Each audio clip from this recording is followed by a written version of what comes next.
میرا یہ خیال ہے, میں اپنا اوپینین دے رہا ہوں, غلط ہو سکتا ہے. ہمارے ملک میں اویلیبل جو سائیکیٹرسٹ ہیں بڑے تھوڑے ایسے ہیں جو واقعی ہی سائیکالوجی کو بھی, پازیٹیو سائیکالوجی اور لائف سٹائل کو بھی جانتے ہیں اور سائیکیٹری بھی پڑھی ہوئی ہے. زیادہ تر نے سائیکیٹری پڑھی ہوئی ہے, اور کیونکہ پریکٹس یہ بیٹھ گئی ہے کہ جہاں پر بھی آپ نے ڈپریشنز کے سائن پورے کیے ہیں آپ نے سٹرانو لکھ دینی ہے, آپ نے پروزیک لکھ کے جان چھڑا لینی ہے. کوئی بھی بات یہ نہیں کر رہا. اور اویلیبل صوفیزم کی بھی بات سن لیجیے, اویلیبل کی بات کر رہا ہوں میں. جو کولیکٹیو عام طور پہ صوفیزم پایا جاتا ہے وہ اسکیپزم ہے, وہ راہ فرار ہے. یعنی ایک بندہ ڈپریشن کا مریض ہے, مثال لیجئے, اور وہ تبلیغی جماعت میں چلا گیا, وہ کہتے نہیں مجھے سکون ملتا ہے. اب وہ کہہ رہے مجھے ریلیجن سے سکون ملتا ہے. دراصل اس اسکیپ میں سکون تھا اس کا. اس کو اگر کہیں گے وہ مائنڈ کرے گا بڑا شدید. اس کو بتایا جائے بھائی بچے پالنا اللہ کا رستہ ہے, بیوی سے اچھا سلوک کرنا اللہ کا رستہ ہے, نا پسندیدہ کو پسند کرنا اللہ کا رستہ ہے, اپنے پروفیشن میں ایماندار ہونا اللہ کا رستہ ہے. وہ کہہ رہا ہے نہیں, گھر سے نکل کے دور جانا اور کٹ آف سب سے کر لینا یہ اللہ کا رستہ ہے. یہ اس کو ڈیفینیشن غلط بتا دی گئی. حالانکہ اپنے پروفیشن کو حلال کرنا یہ تھا اللہ کا رستہ.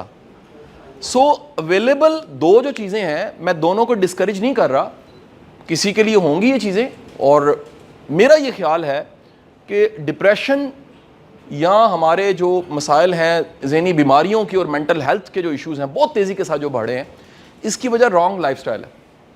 ہمارا ایز سوسائٹی کولیکٹیو دیکھیں لائف سٹائل ٹھیک نہیں ہے, اور یہ لائف سٹائل اتنا تیزی کے ساتھ خراب ہوا ہے, اور اس کے ساتھ کمپٹیشن آ گیا ہے, مٹیریلزم بہت تیزی کے ساتھ بڑھ گیا ہے, دکھاوا بہت تیزی کے ساتھ بڑھ گیا ہے, ڈیپتھ نہیں ہے لوگوں میں, ایک سول کنیکشن اپنے ساتھ ہی نہیں ہے, اپنی ذات کے ساتھ نہیں ہے, شو آف بہت زیادہ ہے. میں اکثر یہ سوال کرتا ہوں کہ وہ تمام شادیاں جو لسٹ بنا لیجئے آپ نے, اگر آپ کے اپنے شہر لاہور میں پچھلے 2 سالوں میں ود ایکسپینس کروڑوں میں ہوئی ہیں, اگر آپ جا کے 1 سال کے بعد دیکھ لیں 80% ناکام ہے. آپ کے 76 سال کا ریکارڈ اس سال ہر سال ٹوٹی جا رہا ہے, پچھلا ریکارڈ ٹوٹ جاتا ہے. ہائی کورٹ کا ریکارڈ یہ بتا رہا ہے اس مہینے کا 5 تاریخ کا کہ آپ کے فیملی کیسز جو ہیں وہ 1,13,000 ہیں, اور ڈھیر لگا پڑا ہے خلا کا, ڈھیر لگا پڑا ہے طلاق کا. اللہ نے سکونت, ورڈ ہے کیا, سکونت, وہ رکھی تھی گھر کے ساتھ, اب نہیں مل رہا. بچے آ کے کہتے ہیں سر ہماری شادی ہوئی گھر سے سکون نہیں ملتا. میں کہتا ہوں وہ گھر ہی نہیں ہے, آپ نے وہ گھر نہیں بنایا. وہ جی وہ تو گھر ہے, میں تو کما کے لاتا ہوں, میری بیوی بھی جاب کر رہی ہے, ہم دونوں بڑی محنت کر رہے ہیں, ہمارے 2 بچے بھی ہیں لیکن چل نہیں ساتھ سکتے. سکون نہیں ہے. وہ سکون کیوں نہیں ہے؟ میں اگین کہہ رہا ہوں, گھر اس ماحول کا نام تھا جس سے نکلنے والی چیز کا نام تھا سکون. وہ ماحول مل کے ہی بنتا ہے. پاکستان کا سب سے اچھا خربوزہ عرب والے کا ہے. آپ اس کا بیج لے کر چل جائیں میاں والی, لگا دیں وہاں, پانی دیں, سب محنت کریں, میں دعوے سے کہتا ہوں جب خربوزہ آئے گا اس کا ذائقہ وہ نہیں ہوگا, بیکاز وہ اس ایکو سسٹم اور اس ماحول میں بن رہا تھا جس میں سے ذائقہ نکلنا تھا. آپ کسی نمک کی ایک کان کے اوپر جا کے گنا اگا دیں, کھیوڑا جائیں اور وہاں جا کے آپ گنا اگا دیں اور دعائیں مانگیں یا اللہ میٹھا ہو جائے تو گنا میٹھا نہیں ہوگا آپ کا. کیوں نہیں ہوگا؟ کیونکہ وہ فرٹائل, اس کے لیے وہ لینڈ ہی نہیں تھی, اس کے لیے بنی نہیں تھی. تو آج سر چیلنج یہ ہے کہ وہ سکونت یا سکون یا ذہنی اطمینان جو کہ ارن کرنے والی چیز ہے, اور زندگی میں پھر کہہ رہا ہوں آپ کی تنخواہ سے بھی زیادہ امپورٹنٹ, آپ کے ڈاکٹر ہونے سے زیادہ امپورٹنٹ ہے, وہ کیوں نہیں ہے؟ کیونکہ اس کی نہ پریچنگ ہے, نہ ٹیچنگ ہے, نہ کوئی بتا رہا ہے, نہ کوئی سمجھا رہا ہے. میں ایک چھوٹی سی مثال آپ کو دیتا ہوں. اس لائف سٹائل میں ایک بڑی امپورٹنٹ چیز ہے, اسے کہتے ہیں توکل. توکل اگین اگر میں آپ کو ایک اور ریسرچ بتا دوں, ایک ٹیڈ ٹاک سن لیجئے, یہ دنیا کی سب سے طویل ریسرچ ہے لائف سپین پہ, یہ 75 ایئرز کی ریسرچ ہے. آپ میں سے کئیوں نے سنی بھی ہوگی, اتنی فیمس ہے. اس ریسرچر کا 4تھ جو چیف تھا جس نے یہ پبلش کی پبلک میں, اس چیف کا نام تھا رابرٹ ویلڈنگر. یہ رابرٹ ویلڈنگر کی ٹیڈ ٹاک پڑی ہوئی ہے یوٹیوب پہ, وہ ذرا سنیے گا. وہ کہہ رہا ہے کہ طویل عمر پانے والوں میں 1 2 3 جو خوبی ہیں, تیسری خوبی بڑی مزے کی تھی. 2 میں بتا چکا ہوں ویسے آپ کو. تیسری خوبی یہ تھی کہ ان سب میں ایک بے فکرہ پن پایا جاتا ہے. اب اس کو سمجھا نہیں سکا وہ بے فکرہ پن اصل میں کیا ہوتا ہے. سر وہ پیدا ہی تب ہوتا ہے جب توکل ہوتا ہے آپ کے پاس. وہ پیدا ہی تب ہوتا ہے جب آپ پیچھے مڑ کے دیکھتے ہیں کہ یار میں جہاں سے چلا تھا جہاں پہنچا ہوں سر ایوری تھنگ از پلس.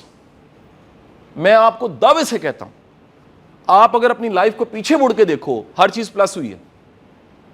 اگر کچھ مائنس ہوا ہے تو وہ سبسٹیوٹ ہوا ہے, کوئی نہ کوئی نیا راستہ بن گیا. یعنی اس کو ذرا ایک پیراڈائم میں دیکھنا پڑے گا. میں نے ایک دفعہ یہ بات کہی تو ایک بچے نے ہاتھ کھڑا کیا, نہیں سر مائنس بھی ہوا ہے. میں کہتا میرا نانا فوت ہو گیا. میں کہا میں وہ جو طبعی طور پہ دنیا سے کسی نے جانا تھا میں اس کی بات نہیں کر رہا, میں اوور آل لائف کی بات کروں تو لائف کیا ہوئی ہے, پلس ہوئی ہے. سر پہلی دو چیزیں جو رابرٹ کہہ رہا ہے وہ کہہ رہا ہے جی پہلی چیز یہ ہے, یہ سب کے سب وہ لوگ ہیں لائف سپین میں 90 ایئرز انہوں نے کراس کیے, یہ وہ لوگ ہیں جو اپنے کام کو انجوائے کرتے ہیں, جو میں نے آج کا لیکچر دیا آپ کو.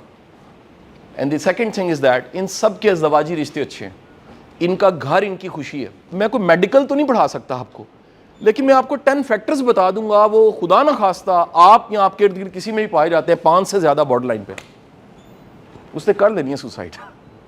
اور یہ اتنا تیزی سے رجحان بڑھا ہے, اتنا تیزی سے رجحان بڑھا ہے, آپ یقین کریں نہ ہمارے سائیکیٹرسٹ کے پاس سولوشن ہے نہ سائیکالوجسٹ کے پاس ہے, اور جو ہمیں بابے ملے تھے نا وہ ہیں نہیں اس وقت.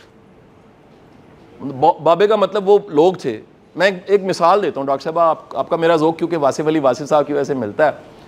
ہم یونیورسٹی میں تھے, یہ واقعہ میرا ریکارڈڈ پڑا ہوا ہے, دوبارہ اس لیے سنا دیتا ہوں کہ آپ کو سمجھ آ جائے گی کہ ان کے پاس کیا وزڈم تھا. تو ہمارا ایک جو بیچ تھا اس میں ایک ہماری فیلو تھیں جو بائی چوائس یعنی میرٹ ان کا تھا ٹاپ انجینئرنگ ہوتی ہے الیکٹریکل, تو جو آرکیٹیکٹ ہے نا وہ 6 7ویں نمبر پہ ہوتی ہے, لیکن اس کا اتنا کریز تھا, اس کا رول ماڈل تھا نیئر علی دادا. اور پڑھائی میں وہ ایک ورڈ ہوتا ہے theta, you know about the theta, ادھر ہوتے ہیں ہمارے یونیورسٹی میں پڑھے تھے. تھیٹا ہوتا ہے جو جی بس پڑھائی اور نمبر اور ٹھیک ہے جی, وہ ایک انتہائی کہہ لیجیے تھیٹا اور بڑا فوکس. تو 3rd ایئر میں ایسا ہوا ڈاکٹر صاحب کہ ایک انٹرنل میں ٹیچر کو کوئی ایسا اس سے کوئی چڑ تھی کہ اس نے اس کے نمبر کاٹ لیے. تو کولیکٹیو 25 میں سے پریکٹیکل تھا, 25 میں سے ہونے چاہیے تھے 22, کیونکہ ٹاپ جا رہا تھا اس کا ہر جگہ میڈل آ جاتا تھا, ہر سال اس کا پوزیشن آ جاتی تھی. اس نے کیا کیا کہ ایکسٹرنل نے تو 15 نمبروں کا جو لینا تھا وائوا لینا تھا, انٹرنل میں 10 نمبر تھے, اس نے انٹرنل میں اس کو فیل کر دیا, 2 نمبر دے دیے. اب یہ جو ٹرم تھی نا آج سے 22-23 سال پہلے ڈپریشن, یہ کامن نہیں تھی. آپ سمجھے کہ نہیں سمجھے؟ یہ آج کی ڈکشنری میں کیا ہو چکی ہے, یہ اتنی کامن ہو چکی ہے کہ میرے بچے نے ایک پیٹ رکھا ہوا ہے اور وہ مجھے کال کر کے پچھلے دنوں کہہ رہا ہے, میں کراچی میں تھا, کہتا ہے پاپا جلدی آئیں ڈوگی کو ڈپریشن ہو گیا. اٹس ان آور لائف, ٹھیک ہے کہ نہیں, لائف سٹائل میں آ چکا ہے. کیا سمجھ آئی جی؟ میں وہ ڈکشنریز نہیں بتانا چاہتا جو آج ہماری لائف سٹائل میں شامل ہے. ڈاکٹر صاحب اس ٹائم پہ ڈپریشن کا ورڈ نہیں تھا, لیکن اگر آج جو کچھ میں نے پڑھا, یا آپ ماشاءاللہ میڈیکل کے سب اسٹوڈنٹس ہیں یا پروفیشنلز ہیں, اگر میں اس کو ریکال کروں اس ٹائم کو, تو اس محترمہ کو ڈپریشن ہو گیا. There is no meaning of life, there is no colours of life. تو ہم پوری کلاس کے لڑکے عیادت کے لیے گئے تو چھوٹا سا گھر جس میں اس کی والدہ نے پنجابی بولے بار بار کہ پتر میری کڑی چلی جائے, میری کڑی چلی جائے. کیونکہ وہ ڈپریشن کا مریض اگر ایکسپریشن رکھے نا تو بتاتا ہے کہ میں نے مر جانا ہے, مجھے کچھ نہیں دکھ رہا. تو واقعتاً جب دیکھا تو وہ لگ رہا تھا ڈیتھ بیڈ پہ ہی ہے, وہ ہڈیاں نکلی ہوئی, برا حال, 20 دن میں اس کا ویٹ اس کا کم ہو چکا تھا.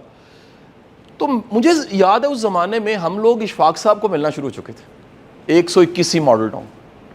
تو ہم نے کنونس کیا, اچھا نہ سائیکالوجسٹ کا پتہ نہ سائیکیٹرسٹ کا, اور ہم اس کو لے کر چلے گئے, بڑی مشکل سے کنونس کیا اور بٹھایا اور اشفاق صاحب کے پاس چلے گئے. شاید نا یہ واقعہ میں آپ کو سنا رہا ہوں نا, میرے لیے پورا لائف ایک 180 ٹرن آنا تھا. مجھے نہیں پتا تھا اتنا بڑا لیسن میں سیکھ جاؤں گا. جب اشفاق صاحب کے پاس گئے تو ایک لمبی کہانی, چائے پلائی اور جو بھی ہوا, بانو آپا باداموں والا کیک بڑا اچھا بناتی تھی. یہ وہ بابے تھے جو سیوا کرتے تھے.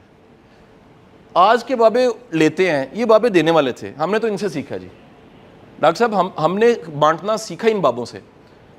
تو ساری کہانی سننے کے بعد نا اشفاق صاحب نے ایک جملہ بولا, کنے نمبر آئے پنجابی 2, کنے نہیں آئے 8 نہیں آئے, کنے آنے چاہیے سن 10 آنے چاہیے سن. پتر 8 نمبر اللہ نے کتنے اور لا دیتے ہیں. آپ یقین کریں مجھے ایسے لگا جیسے وہ موویز میں نہیں ہوتا کہ ایک لاش میں جان آتی ہے کوئی, اس کی نا آنکھوں میں چمک سی آئی کہ پتر 8 گئے کتنے نہیں, 8 کتنے اور لگ گئے نے بس. نہیں جی وہ کچھ دنوں بعد نا اس جملے کا اثر بھی اتنا ہی تھا جتنا میڈیسن کا تھا. کیونکہ ایک جملہ یاد رکھیے گا وہ اڑا کے رکھ سکتا ہے کسی کو, اور ایک جملہ کسی کو بنا کے بھی رکھ سکتا ہے. یہ اتنا ایک افیکٹو ٹول ہے کہ میں آپ کو بتا نہیں سکتا. یہ روز میں اس کو پریکٹس کرتا ہوں, صرف ایک چند جملے بولنے ہوتے ہیں اور اگلے کا منہ ٹھیک ہو جاتا ہے. صرف آپ نے مسکرا کے دیکھنا ہوتا ہے جس نے ہارن دی ہے آپ کو, لیکن طنز کے ساتھ نہیں. میں ایٹیٹیوڈ چیزیں پڑھاتا تھا نا, تو ایک جگہ میں آفیسرز کو ٹریننگ دے رہا, تو میں نے کہا گھر جا کے مسکرایا کرو. اگلی ڈاکٹر صاحب میرے پاس آئے, کہنے میں گھر جا کے مسکرایا, میری بیگم نے کہا تیرا دماغ ٹھیک ہے, تو کہتے ہنسدا ہی نہیں ہے, تینوں کی ہو گیا. ڈاکٹر صاحب بھول چکے تھے مسکرانا. سو کنکلوژن آف اسٹوری, ڈاکٹر صاحب جب تک وہ توکل نہیں آئے گا یہ ڈپریشن ختم نہیں ہوگا. آج مور اینڈ مور کی جنگ ہے, ریٹ ریس ہم لڑ رہے ہیں, بزی لائک بی ہیں, سب کچھ آنے کے بعد بھی وہ سکون نہیں ہے. تو وہ توکل خدا کا مطلب یہ ہے, یہ ساری فکریں جو ہم نے پالی ہوئی ہیں, میں آپ کو دعوے سے کہتا ہوں یہ ساری پالنے والی نہیں ہیں. مثلا میں آپ کو ثبوت دیتا ہوں, اگر فرض کریں وہ وزیر اعظم آ جائیں تو بل انشاءاللہ آپ ہی نہیں دینے ہیں, بچے آپ ہی نے پالنے ہیں, بیگم کو آپ ہی نے بھوتنا, خامند کو آپ ہی نے بھوتنا. یہ ہمارا اتنا بڑا پورا قومی مت ہے کہ اگر اوپر کچھ چینج ہو تو ہم سب کچھ بدل لیں گے. اللہ کے بندو, جو بدلنے والی چیز ہے اگر آپ نہیں بدلو گے تو کچھ نہیں بدلے گا. دو دائرے زندگی کے, ایک وہ دائرہ ہے جس کو بدلا جا سکتا ہے اور ایک وہ دائرہ جو بدلا نہیں جا سکتا. ان 24 کروڑ لوگوں کا ایک پرابلم ہے, یہ سارے اس دائرے پہ زور لگا رہے ہیں جو بدلا نہیں جا سکتا, اور جو کر سکتے ہیں وہ ٹھیک نہیں کرتے. ایک چائے کا کھوکھا, چائے بنانے والا چائے ٹھیک نہیں بنا رہا, لیکن ڈسکشن کیا کر رہا ہے, ملک این چلانا چاہیے. ہاں میری بات نہیں سمجھ آئی. It's a common practice. لوگ مجھے پہچان جاتے ہیں, اس کے بعد مجھے مشورہ دیتے ہیں, اے گل کیا کرو. اچھا میں کہیں جی ٹھیک ہے میں کہہ دوں گا. ہاں میری بات سمجھ رہے ہیں, ٹھیک ہے جی. سادہ سادہ ہوتے ہیں. میرے خاندان کے ایک بزرگ ہیں, وہ مجھے ایک دن آ کے بیٹھے, کہتے ہیں موبائل کڈ. میں کڈیا, کہتے نے اے فلانا بندے کا نمبر کڈ. اس ملک کے ایک معروف بندے کا نمبر بتایا, کہتے اینو گالاں کڈ, اینو کہ بندے کا پتر بڑے. اچھا میں نے کہا جو آپ کے کرنے کا کام ہے, جو میرے کرنے کا کام ہے, میں وہ ٹھیک نہ کروں اور میں دوسروں کو ٹھیک کروں. یہ پوری قوم دو پرابلمز کا شکار ہو گئی ہے. ایک سرکل آف کنسرن ڈیفائن نہیں رہا ہمارا, اور دوسرا پرابلم ہم یقین کریں کمپیٹنٹ لوگ نہیں ہیں, ہم گزارا کرتے ہیں. ہمیں دبئی نے بین کر دیا ہے, وہ کہہ رہا ویزا نہیں دینا جی آپ کی لیبر کو, کسی بھی طرح کے لوگوں کو. کیوں؟ کیونکہ آپ دنیا کی واحد قوم ہے جو دنیا کے کسی کونے میں جاتے ہیں پھر کسی کو اوپر نہیں آنے دیتے. انڈین جاتا ہے, بنگالی جاتا ہے, وہ ہاتھ پکڑ کے اوپر لے آتا ہے دوسرے کو. یہ اوپر جاتے ہیں, کہتے ہیں نہ کھیڈیں گے نہ کھیڈن دیں گے. یہ قومی فلسفہ ہے ہمارا. سر مجھے بتائیں قومیں کیسے ترقی کریں گی؟ پورے شہر میں کمپیٹنٹ بندہ ڈھونڈے نہیں ملے گا آپ کو, کمپیٹنٹ بندہ کسی پروفیشن کا. ایون کہ میڈیکل میں آپ کو نئی انفارمیشن دے دوں کیا ہے, اس وقت آپ دوائی لکھتے ہیں تو مریض گوگل کرتا ہے. اس وقت آپ ریکمینڈ کر دیں کوئی چیز, اگلا سیکنڈ اوپینین کا ورڈ آ گیا, and this is the safe side that second opinion. کیوں؟ کیونکہ واقعی قابل لوگ کم ہیں, گزارا لوگ بہت زیادہ ہیں. مجھے بڑے لوگ کہتے ہیں, ڈاکٹر صاحب سے میں ڈسکس کر رہا تھا, میں اپنی فیلڈ میں کیوں نہیں رہا. مجھے پتا تھا میں نے ایوریج کیمیکل انجینئر ہونا ہے, تو میں وہ فیلڈ کیوں نہ چنوں جو میری کالنگ ہے نیچر کی, جو میرے اندر سے آواز آ رہی ہے, اور اس میں ایکسیلنٹ ہوں. اس میں میرا نام آئے تو میرا کام آ جائے, اور اگر کام آئے تو بہت اچھا ہے. سمجھے کہ نہیں سمجھے؟ آئی ہوپ سو کہ میں نے کافی اس کو ایلیبریٹ کر. اور کوئی سوال ہے تو حاضر جی.